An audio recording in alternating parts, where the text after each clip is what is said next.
Hi guys, Shuki Diskand here at Cool Automation UK, 10 Ways Engineering.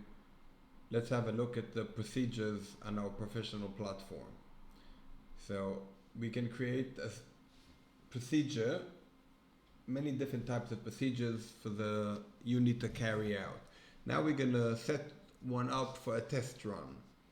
So we will go over here on the right hand side at the top, add new procedure script.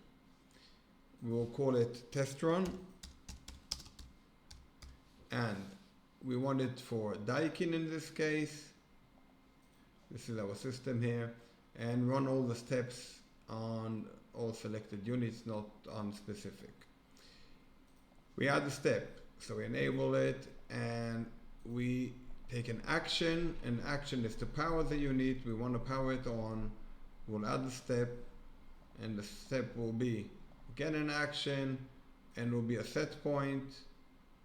Or maybe before set point, let's do a mode first, and we're gonna call for cool, and we're gonna add another step, and the other step will be a set point. So action, set point, and the parameter will be 18 over here. The value will be 18 degrees. So we're running the units on cooling for 18 degrees. Now we add in another step, and what we're doing is we are now waiting. We are waiting for 30 minutes for the system to operate and collect information. Now that we run it for 30 minutes, we're gonna do a mode change. So we're gonna do an action, we're gonna change mode, and we're gonna change it to heat.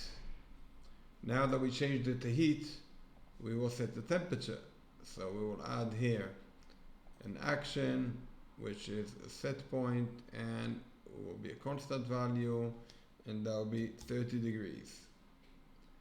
Now, what we want to do is, after 30 minutes, we want to switch everything off. So first of all, we'll wait for 30 minutes, which here we're going to add the wait, and we'll wait 30 minutes. And our next step will be an action of power off.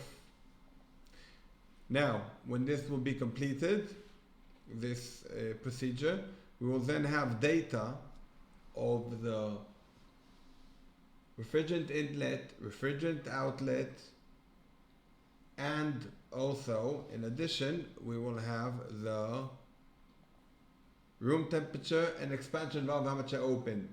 So we can set it for any amount of time. If we want to see if it actually cooled the room properly, did not cool the room properly, we can obviously look afterwards at the logs, and also go back and look at the unit diagnostics, the system diagnostics, and look exactly how the unit performed.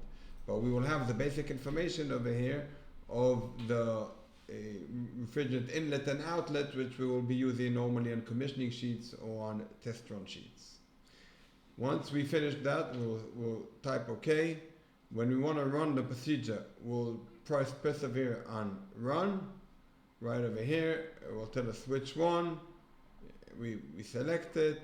That's the one we want to run, which is the project, and we do start. Now, we can go to the test procedures log page, or we can stay on the current page. If we go to the page, which is the next one actually over here, when it will finish the procedure, the test run, as you see, it's a running procedure. When it will be completed, it will come up over here and you can have a look at it. Thank you for watching.